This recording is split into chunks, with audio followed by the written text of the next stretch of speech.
everybody, welcome back to my channel. It's Moitinya. As always, I want to say thank you for your continuous support. So now let's jump right into today's episode. I want to begin with this question. Do you know that black people exist in the Middle East?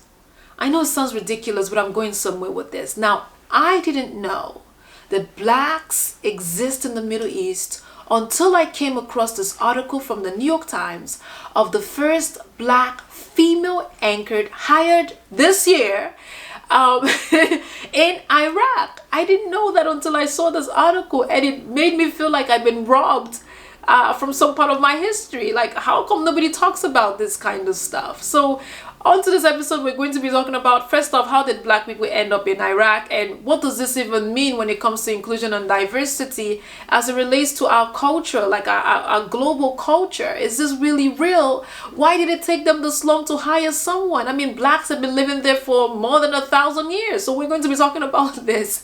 And we're also going to be looking at the rise of female genital mutilation in Nigeria, of all places, right? You would think that with all the Afro beats that we're having, that people are no longer slicing clitoris off their daughter's vagina, honestly speaking. So that's what we're going to be talking about today. I know I'm a bit raw, but that subject matter always gets me. So stay tuned. We'll be right back.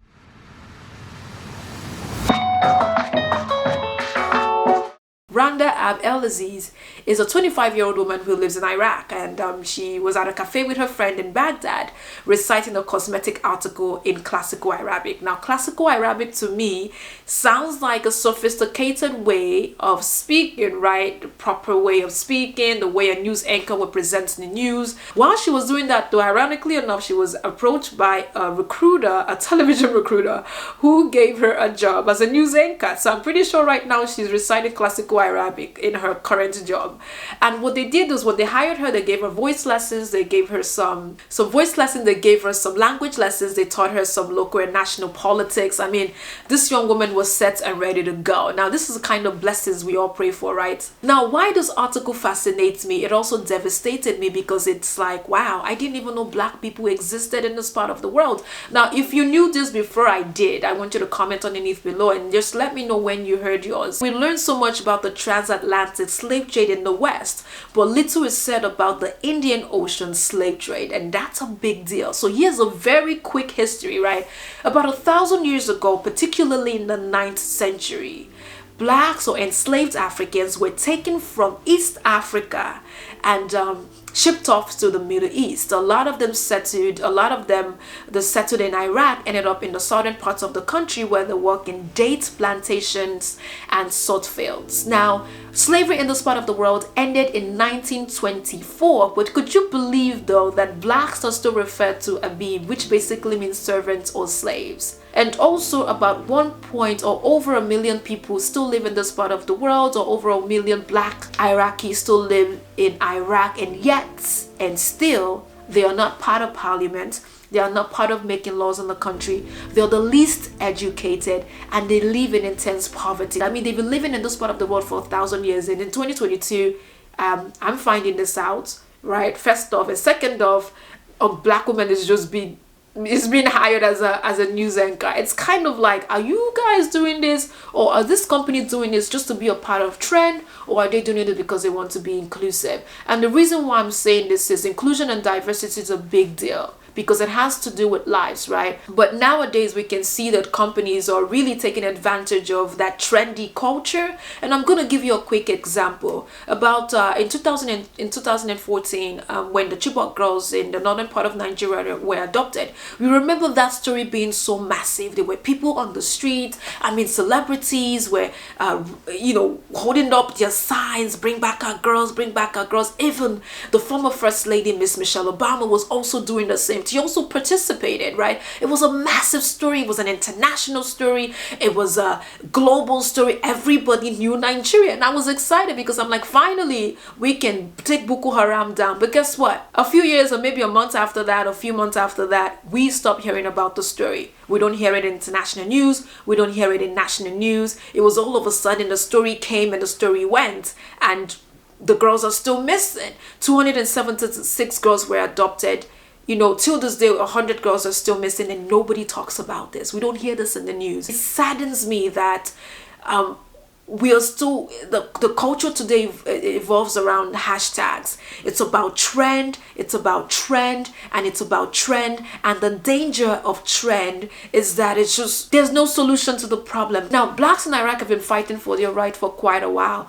When former President Barack Obama was elected in 2008, a lot of black people in Iraq were hoping, or are still hoping to this day, that one day they too will have their own black presidents. So you see what I mean, right? This has been a big deal for this people in this part of the world. So I'm really hoping that the recruiter in this media company is not doing this because they're trying to be part of a hashtag. They're doing it because they're trying to be a part of a movement.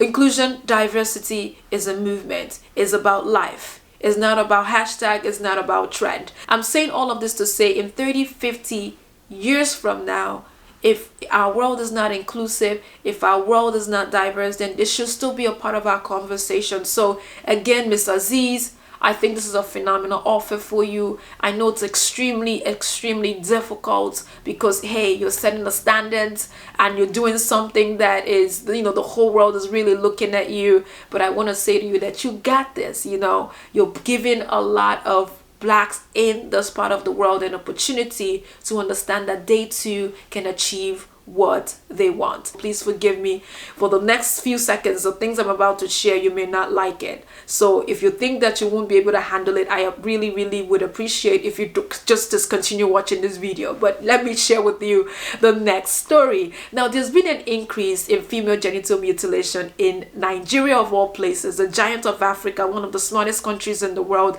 I really am not sure why this is happening. But for those of you who don't know what female genital is, it a partial total removal of a female external genitalia. Now, I did a really good interview with my sisters where we talk about our own experience as women who've undergone FGM. Yes, FGM, female genital mutilation, female circumcision, it's called all kinds. It's these are the different ways people refer to this barbaric practice. Now, according to the United Nations, it says about 2 million women and girls around the world have undergone FGM. Now, 80% of those cases are in Africa, and Nigeria, unfortunately, has the third highest rate in the whole of Africa. I'm laughing, but the reason why I'm laughing is I didn't even know this information until I again picked up this article. It saddens my heart that Nigeria is still doing this. Now, while the world is busy trying to find cure for COVID, there are women out there opening their daughter's vagina and taking off their clitoris. It just doesn't make sense to me. It really doesn't make sense to me. FGM is a serious matter. People do die from this. There's no health benefit. It should have no place in society. And I really do hope that campaigners or activists can start to educate parents on the subject, because again, when COVID hit, a lot of these things shut down and kids were home. So you can see how and why parents are doing this. And the reason why this is done, honestly, is to keep a woman, I guess, modest. I don't know what the proper terms would be, because I really don't care.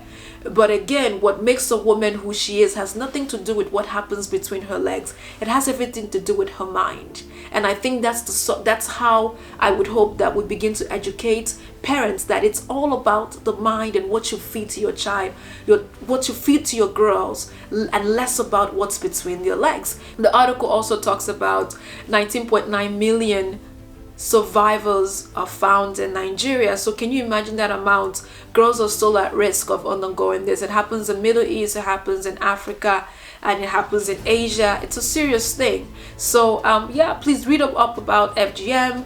I do want to thank you for watching this video. I also want to open this up to a conversation with you about this subject matter. Did you know that black people exist in Middle East? Be honest with me when you answer this, and I want you to share with me how you knew. Now, if you're black in Middle East, obviously you know, right? But I'm just saying to those of us who really live outside of this part of the world, and also your thought on female genital mutilation, the increase of that in Nigeria. What do you think about that? Thank you so much for watching. I'll see you again soon.